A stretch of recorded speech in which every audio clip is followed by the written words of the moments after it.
Hello students, video शुरू करने से पहले प्लीज चैनल को लाइक, शेयर और सब्सक्राइब जरूर करें।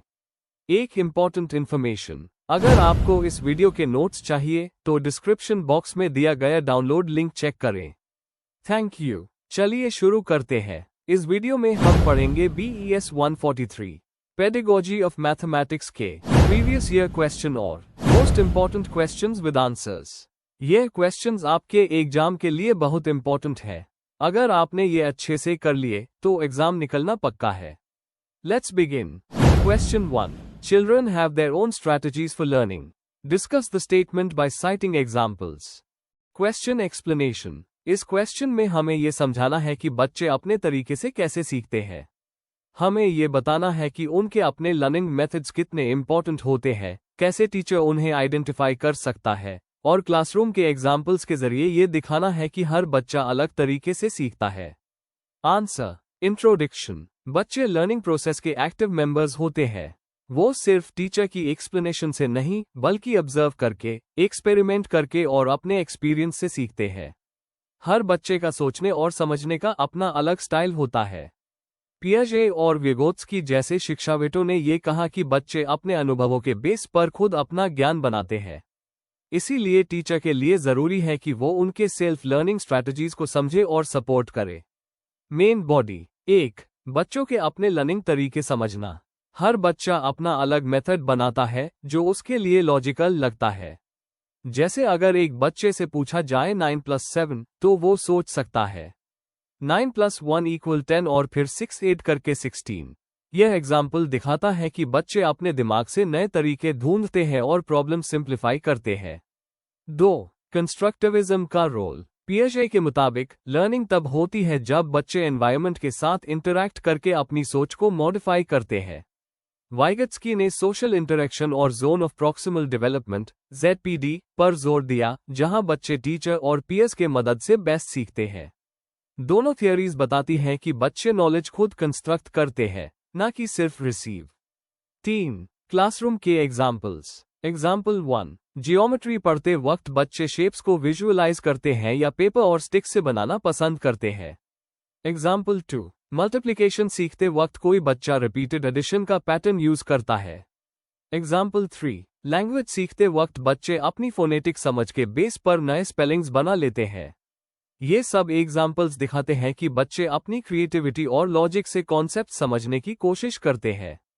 4। टीचर के लिए सीख, इम्प्लीकेशंस फॉर टीचर्स। टीचर्स को चाहिए कि वो बच्चों के सेल्फ डेवलप्ड मेथड्स को ऑब्जर्व करें और एनकरेज करें। सिर्फ आंसर पर नहीं बल्कि प्रोसेस पर फोकस करना चाहिए। ओपन एंडेड क्वेश्चंस और प्रॉब्लम सॉल्विंग एक्टिविटीज देने से बच्चों को अपनी थिंकिंग एक्सप्रेस करने का मौका मिलता है। पेयर डिस्कशन भी उन्हें नए आइडियाज और स्ट्रैटेजी सीखने में मदद करता है। कंक्लूजन। हर बच्चा अपने यूनिक तरीके से सीखता है। अगर टीचर इन लर्निंग स्ट्रैटेजीज को समझकर सपोर्ट करे तो लर्निंग ज्यादा मीनिंगफुल और क्रिएटिव हो जाती है।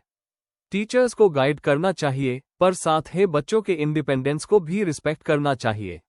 ऐसे एनवायरनमेंट में बच्चे कॉन्फिडेंट और इनोवेटिव लर्नर बनते हैं। If you need the notes of this video, there's a download link in the description box.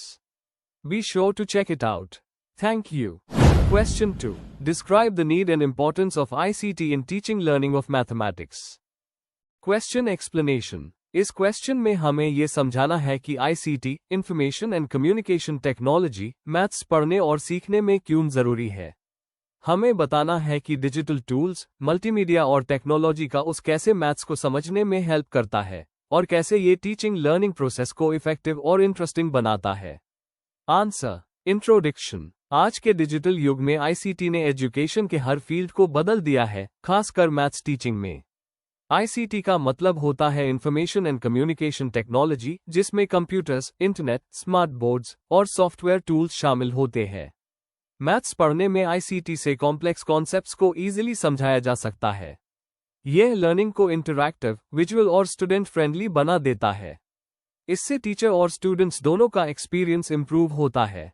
Main body. 1। Need for ICT in teaching learning of mathematics. Concept clear होती है। Maths के abstract topics जैसे geometry और algebra को visual software से easily समझाया जा सकता है, जैसे जियोजेब्रा और ग्राफिंग टूल्स। इंटरेस्ट बढ़ता है। वीडियोस, एनिमेशंस और इंटरैक्टिव क्विज़ेस से स्टूडेंट्स का अटेंशन बना रहता है। सेल्फ लर्निंग पॉसिबल होती है। आईसीटी से स्टूडेंट्स अपने स्पीड के हिसाब से सीख सकते हैं। ऑनलाइन ट्यूटोरियल्स और प्रैक्टिस टूल्स हेल्प करते हैं। थियरी और रियल लाइफ कनेक्शन। आईसीटी के थ्रू मैथ्स के रियल लाइफ एग्जाम्पल्स दिखाए जा सकते हैं, जिससे स्टूडेंट्स को प्रैक्टिकल अंडरस्टैंडिंग मिलती है। 2. Importance of ICT in mathematics education. Interactive learning promote होती है। आईसीटी से स्टूडेंट्स खुद पार्टिसिपेट करते हैं, मॉडल्स एक्सप्लोर करते हैं और प्रॉब्लम सॉल्व करते हैं। कोलैबोरेटिव लर्निंग को सपोर्ट करता है। ऑनलाइन डिस्कशंस और ग्रुप वर्क से स्टूडेंट्स अपने आइडियाज शेयर करते हैं। टीचिंग इफेक्टिव होती है। टीचर्स मल्टीमीडिया और टूल्स यूज करके लेसन्स इंटरेस्टिंग बना सकते हैं और स्टूडेंट्स को बेटर समझा सकते हैं। प्रॉब्लम सॉल्विंग स्किल्स डेवलप होते हैं। आईसीटी स्टूडेंट्स को नए तरीके से सोचने और लॉजिकली रीजन करने के लिए मोटिवेट करता है। 3. Applications of ICT in maths classroom. Software tools का यूज। जियोगेब्रा, एक्सेल और मतलब जैसे टूल्स ग्राफ्स और इक्वेशंस को इजीली समझाने में हेल्प करते हैं। मल्टीमीडिया प्रेजेंटेशन, पावरपॉइंट, एनिमेशंस और सिमुलेशन से टॉपिक्स और क्लियर होते हैं। Online learning platforms, Khan academy, Google classroom जैसे टूल्स से स्टूडेंट्स को इंस्टेंट फीडबैक मिलता है।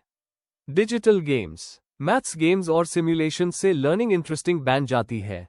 4. चैलेंजेस और प्रिकॉशंस। टेक्निकल प्रॉब्लम्स, डिवाइसेस और इंटरनेट न होने की वजह से आईसीटी का प्रॉपर यूज नहीं हो पाता। ओवर डिपेंडेंस का रिस्क। कभी कभी स्टूडेंट्स टेक्नोलॉजी पर ज्यादा डिपेंड हो जाते हैं और मैनुअल प्रैक्टिस कम करते हैं। टीचर ट्रेनिंग जरूरी है। आईसीटी का सही यूज करने के लिए टीचर्स को ट्रेनिंग देना बहुत जरूरी है। Conclusion, ICT maths teaching learning का एक पावरफुल टूल बन गया है। ये कॉन्सेप्ट्स को समझने, प्रॉब्लम सॉल्व करने और इंटरेस्ट बनाए रखने में मदद करता है। लेकिन इसका सही और बैलेंस्ड यूज जरूरी है। अगर टीचर ट्रेंड हो और प्लानिंग सही हो, तो आईसीटी मैथ्स को एक जॉयफुल और मीनिंगफुल सब्जेक्ट बना सकता है। If you need the notes of this video, there's a download link in the description box. Be sure to check it out. Thank you. Question 3. Define trigonometric ratios. Explain the teaching learning process making children understand the trigonometric ratios. Question explanation. इस question में हमें trigonometric ratios को define करना है और बताना है कि बच्चों को ये टॉपिक कैसे सिखाया जा सकता है। मतलब, हमें कॉन्सेप्ट के मीनिंग के साथ टीचिंग लर्निंग प्रोसेस भी एक्सप्लेन करना है ताकि स्टूडेंट्स इजीली समझ सकें। Answer, introduction. Trigonometric ratios maths का एक इंपॉर्टेंट पार्ट है जो एंगल्स और साइड्स के रिलेशनशिप को बताता है। इस टॉपिक को मेनली राइट एंगल ट्रायंगल्स के कॉन्टेक्स्ट में समझाया जाता है। ट्रिगोनोमेट्रिक रेशियोज के मेन टाइप्स हैं साइन, कोसाइन और टैंजेंट, और इनके रेसिप्रोकल रेशियोज होते हैं कोसेकेंट, सीकेंट और कोटैंजेंट। इस टॉपिक को पढ़ते वक्त टीचर को बच्चों के पुराने जियोमेट्री के नॉलेज से लिंक करना चाहिए। Main body. A. Meaning and definition of trigonometric ratios. अगर एक ट्रायंगल ABC में C 90 डिग्री है, तो किसी एक एक्यूट एंगल थीटा के लिए साइन, sin थीटा इक्वल सामने वाली side, hypotenuse. Cosine, cos theta equal base, hypotenuse. Tangent, tan theta equal सामने वाली साइड, बेस। और इनके रेसिप्रोकल्स है कोसेक थीटा इक्वल हाइपोटेन्यूज, सामने वाली side. Sec theta equal hypotenuse, base. Cot theta equal base, सामने वाली साइड। ये रेशियोज बताते हैं कि एक फिक्स्ड एंगल के लिए ट्रायंगल के साइड्स का रेशियो हमेशा सेम रहता है। B. Importance of teaching trigonometric ratios. Trigonometric ratios पढ़ने से स्टूडेंट्स एंगल्स और साइड्स के रिलेशन को समझ पाते हैं, स्पेशल थिंकिंग डेवलप करते हैं, रियल लाइफ प्रॉब्लम्स जैसे हाइट, डिस्टेंस या स्लोप मेजर कर पाते हैं, हायर स्टडीज जैसे इंजीनियरिंग और फिजिक्स के लिए तैयार होते हैं। इसलिए टीचर का फोकस कॉन्सेप्ट क्लैरिटी पर होना चाहिए, सिर्फ फॉर्मूलास याद करने पर नहीं। C. Teaching learning process. 1. Link with previous knowledge. सबसे पहले स्टूडेंट्स को राइट एंगल ट्रायंगल और पाइथागोरस थ्योरम याद दिलाएं। एक सिंपल ट्रायंगल ड्रॉ करके बेस, परपेंडिकुलर और हाइपोटेन्यूज लेबल करें।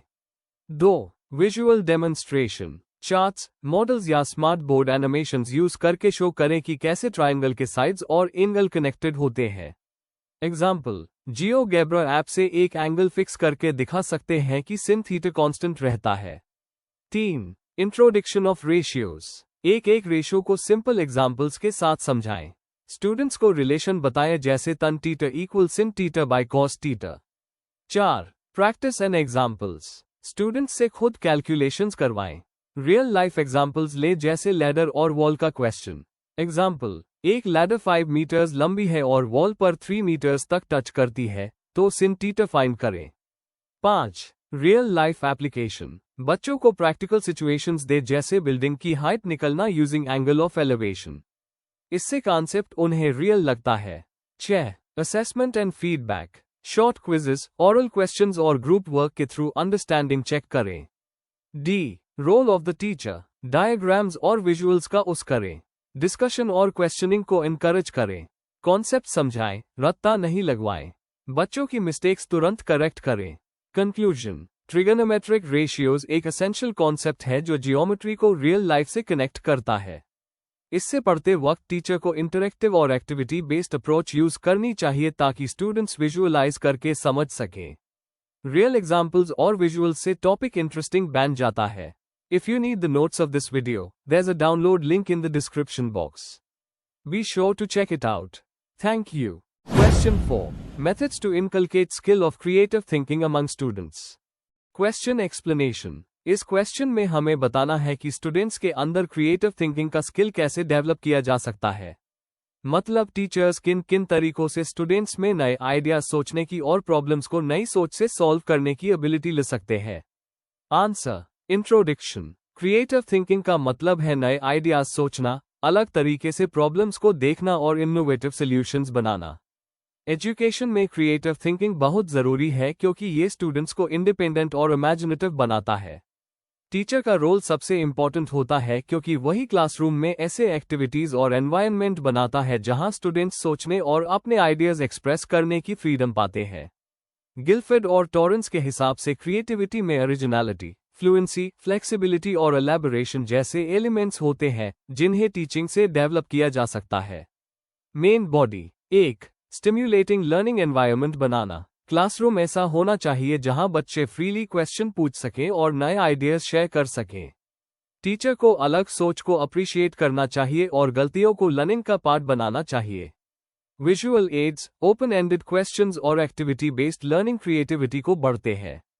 एग्जाम्पल, मैथ्स के एक प्रॉब्लम को सॉल्व करने के मल्टीपल मेथड्स अलाउ करना क्रिएटिव थिंकिंग को प्रमोट करता है।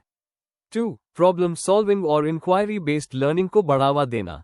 इंक्वायरी बेस्ड लर्निंग स्टूडेंट्स को क्यों और कैसे पूछने पर मोटिवेट करती है। टीचर रियल लाइफ प्रॉब्लम्स देकर स्टूडेंट्स से उनके सॉल्यूशंस निकलने के लिए कह सकते हैं। Example, eco friendly school model बनाना एक प्रोजेक्ट है जहां स्टूडेंट्स क्रिएटिव और एनालिटिकल दोनों सोच लगाते हैं। इससे कॉन्फिडेंस और डिस्कवरी बेस्ड लर्निंग दोनों बढ़ती है। 3. आर्ट्स और क्रॉस डिसिप्लिनरी एक्टिविटीज का यूज। जब स्टूडेंट्स अलग अलग सब्जेक्ट्स को जोड़ते हैं तब क्रिएटिविटी और ज्यादा बढ़ती है। Story telling, drawing, role play और मॉडल मेकिंग जैसे एक्टिविटीज इमेजिनेशन को बूस्ट करते हैं। एग्जाम्पल, साइंस प्रिंसिपल को पोस्टर के जरिए एक्सप्रेस करना लॉजिक और क्रिएटिविटी दोनों का यूज कराता है। ऐसे एक्टिविटीज से लर्निंग इंटरेस्टिंग और मेमोरेबल होती है। 4. ब्रेनस्टॉर्मिंग और डाइवर्जेंट थिंकिंग टेक्निक्स। ब्रेनस्टॉर्मिंग एक ऐसी प्रोसेस है जिसमें स्टूडेंट्स बिना देयर मल्टीपल आइडियाज शेयर करते हैं। टीचर को सभी आइडियाज नोट करने चाहिए और बाद में एवेल्युएट करना चाहिए। डाइवर्जेंट थिंकिंग यानी एक प्रॉब्लम के मल्टीपल सॉल्यूशंस सोचना यहां डेवलप होता है। एग्जाम्पल, पेपर क्लिप के और क्या यूज हो सकते हैं जैसा क्वेश्चन स्टूडेंट्स को क्रिएटिवली सोचने पर मजबूर करता है। 5. टेक्नोलॉजी और डिजिटल टूल्स का उपयोग। आईसीटी टूल्स जैसे इंटरैक्टिव गेम्स, सिमुलेशंस और डिजिटल स्टोरी टेलिंग क्रिएटिविटी बढ़ाने में मदद करते हैं। स्टूडेंट्स अपने आइडियाज को प्रोजेक्ट, वीडियो या प्रेजेंटेशन के थ्रू क्रिएटिवली एक्सप्रेस कर सकते हैं। एग्जाम्पल, हिस्ट्री या मैथ्स कॉन्सेप्ट पर शॉर्ट एनिमेशन बनाना एक क्रिएटिव और एंगेजिंग एक्टिविटी है। 6. रिफ्लेक्टिव थिंकिंग और फीडबैक देना। रिफ्लेक्शन से स्टूडेंट्स अपने आइडियाज को एनालाइज करते हैं और समझते हैं कि उन्हें कहां इंप्रूव करना है। टीचर का फीडबैक उन्हें अपनी क्रिएटिविटी को रिफाइन करने में मदद करता है। जर्नल्स, पीयर फीडबैक और ग्रुप डिस्कशंस रिफ्लेक्शन के लिए यूजफुल टूल्स हैं। इस प्रोसेस से स्टूडेंट्स अपनी लर्निंग के लिए और रिस्पॉन्सिबल बनते हैं। कंक्लूजन, अंत में, क्रिएटिव थिंकिंग एक स्किल है जो टीचर के सपोर्ट और प्रॉपर एनवायरनमेंट से डेवलप होती है। जब क्लासरूम में क्यूरियोसिटी, एक्सप्रेशन और एक्सपेरिमेंटेशन को प्रमोट किया जाता है, तो बच्चे नए आइडियाज सोचने लगते हैं। आर्ट्स, टेक्नोलॉजी और रिफ्लेक्शन का उस करके टीचर्स स्टूडेंट्स को क्रिएटिव और इनोवेटिव बनाते हैं। ऐसे लर्नर्स फ्यूचर के रियल लाइफ प्रॉब्लम्स सॉल्व करने में सक्षम होते हैं। Before we end, please like, share and subscribe the channel for more such study materials and one important information अगर आपको नोट्स चाहिए, तो डिस्क्रिप्शन बॉक्स में डाउनलोड लिंक दिया हुआ है। जरूर चेक करें। Thank you.